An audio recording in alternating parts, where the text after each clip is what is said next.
આ સાથે જ રાજકોટમાં બાલાજી વેફર્સ ફેક્ટરીના કેમિકલને કારણે આજી નદીમાં પ્રદૂષણના અનેક આરોપો છતાં પણ કોઈ જ કાર્યવાહી નથી થઈ અને ત્યારે નદીનું આ ગંદુ પાણી એ રોણકી ગામ સુધી પહોંચી ગયું છે।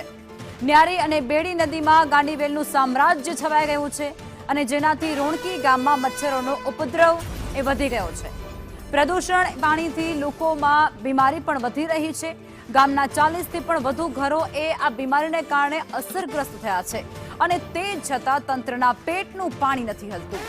જીપીસીબીના જે અધિકારીઓ છે તે પણ કેમ મૌન સેવી રહ્યા છે તેવા સવાલો પણ ઉઠી રહ્યા છે। ફેક્ટરી પર નદીમાં પ્રદૂષણ ફેલાવવાનો આરોપ લાગ્યો છે તો તેની સામે યોગ્ય તપાસ કેમ નથી થઈ રહી તે પણ મોટો સવાલ છે।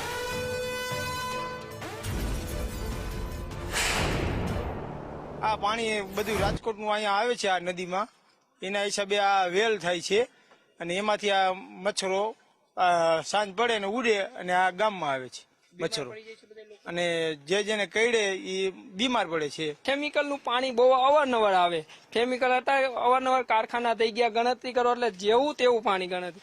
એની હિસાબે આ ગાંડીવેલ પપુડી ગણો કે એની હિસાબે મચ્છરનો જમાવો બહુ અતિ છે। સાંજે પણ તમે 5-6 વાગે આવશો તો નકરા આપણને એમ થાય કે ઓહો કે આ શું આ ઝુંડ એટલે આમ વાદળ છવાયું હોય, આપણને એમ થાય કે વરસાદ કે મચ્છર અમને ગંદકી વાળે ત્રાસ કર્યો છે। અમારા છોકરા માંદા થાય, અમારા હાલતા દવા લેવા જન થાય, રાતે થાય, દિવસનું થાય, કોઈ મજૂરી જવું કે છોકરાને દવા લેવી, રાત આખી ઉજાગરો થાય। અમારે કોઈ જવાબદારી નથી આપતું ને એક મશીન રહ્યું ને એક મશીન કઈ કામ કરતું નથી। એ વરાધીથી એ મશીન ને એ જગ્યાએ સોયટું છે ને તો અમારે શું કરવાનું?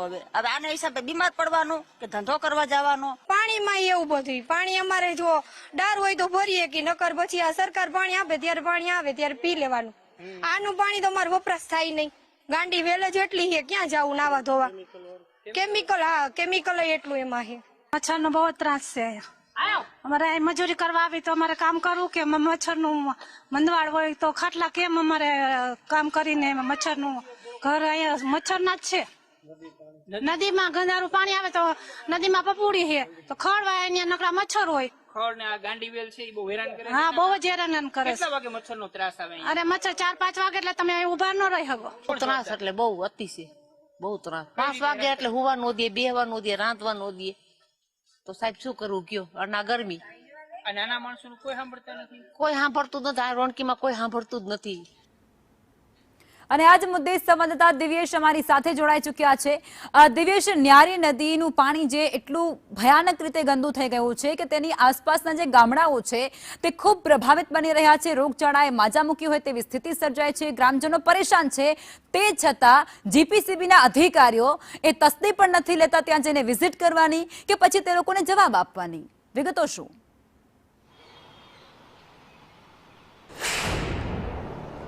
ચોક્કસ વાત કરવામાં આવે તો સંદેશ ન્યૂઝ છે તેના દ્વારા ગ્રાઉન્ડ રિયાલિટી રિપોર્ટ છે તે કરવામાં આવ્યો હતો। બાલાજી નમકીન છે તેનું જે દૂષિત પાણી છે તે નદીમાં છોડવામાં આવે છે। આ દૂષિત પાણી છે તેને નદીમાં છોડવામાં આવતા આસપાસના જે 40 ગામો છે ત્યાં સુધી આ દૂષિત પાણી પહોંચે છે। દૂષિત પાણીને લીધે નદીમાં જે ગાંડીવેલનું સામ્રાજ્ય છે તે જોવા મળી રહ્યું છે। ગાંડીવેલના લીધે ત્યાં મચ્છરોનો ખૂબ જ ઉપદ્રવ છે। મચ્છરોના ઉપદ્રવને લીધે જે આ 40 ગામો છે ત્યાં અત્યારે રોગચાળો ફાટી નીકળ્યો છે। ઘરે ઘરે જાણે લોકો બીમાર હોય તે પ્રકારના દ્રશ્યો છે, તે પ્રકારનો ઘાટ છે તે સર્જાયો છે। આ અંગે ગ્રામજનો છે તેના દ્વારા જે ગુજરાત પોલ્યુશન બોર્ડના જે અધિકારીઓ છે તેને વારંવાર રજૂઆત કરવામાં આવી છે। સંદેશ ન્યૂઝ દ્વારા તમામ પ્રકારનો જે અહેવાલ છે તે પ્રકાશિત કરવામાં આવ્યો છે, પરંતુ જે ગુજરાત પોલ્યુશન બોર્ડના અધિકારીઓ છે તેના દ્વારા ગ્રાઉન્ડ સ્થળે જઈને જે તસ્દી છે તે પણ લેવામાં નથી આવતી। જે બાલાજી નમકીન છે તેના ઉપર એક પણ પ્રકારની નકારાત્મક કાર્યવાહી જે શિક્ષાત્મક કાર્યવાહી છે તે કાર્યવાહી છે તે કરવામાં નથી આવતી। તેને લઈને અત્યારે ગ્રામજનોમાં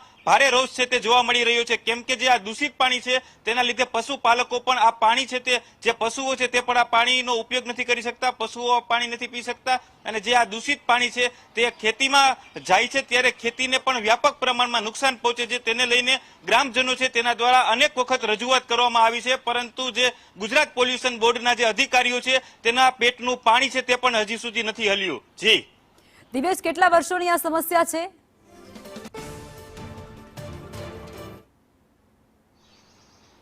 ચોક્કસ વાત કરવામાં આવે તો છેલ્લા 1 વર્ષથી આ પ્રકારની સમસ્યા છે। ગ્રામજનો તે આ સમસ્યાનો સામનો કરી રહ્યો છે। સૌપ્રથમ જે 12 ગામો છે ત્યાં જે આ બાલાજી નમકીન હતું તેનું જે દૂષિત પાણી છે તે નદીમાં છોડવામાં આવ્યું છે. સંદેશ ન્યૂઝ છે તેના દ્વારા આ સમગ્ર પ્રકારનો જી. અહેવાલ છે તે પ્રકાશિત કરવામાં આવ્યો હતો. કઈ જગ્યાએથી કઈ રીતે દૂષિત પાણી છોડવામાં આવે છે, આ દૂષિત પાણી કઈ રીતે નદીમાં ભળે છે, નદીમાં ભળવાથી કઈ પ્રકારની ગાંડીવેલનું સામ્રાજ્ય જોવા મળે છે, ગાંડીવેલના લીધે મચ્છરોનો ઉપદ્રવ કઈ પ્રકારનો છે, મચ્છરોના ઉપદ્રવને લીધે કેટલા લોકો બીમાર પડ્યા છે. ગામે ગામે જઈને સંદેશ ન્યૂઝ છે તેના દ્વારા જે સમગ્ર ઘટનાનો અહેવાલ છે તે પ્રકાશિત કરવામાં આવ્યો હતો અને જીપીસીબી સુધી પણ આ વાત છે તે પહોંચાડી હતી. પરંતુ જીપીસીબીના જે અધિકારીઓ છે જાણે તેના ખિસ્સા ભરાઈ ગયા હોય તે રીતે એક પણ પ્રકારની નક્કર કાર્યવાહી છે તેના હજી સુધી કરવામાં નથી આવી. ત્યારે ગ્રામજનોમાં પણ ખૂબ જ નારાજગી છે તે જોવા મળી રહી છે, કેમ કે જે ગ્રામજનો છે તેના દ્વારા જે ખેતી કરવામાં આવે છે તે ખેતી પણ યોગ્ય રીતે નથી કરી શકતા દૂષિત પાણીને બિલકુલ, એટલે લીધે.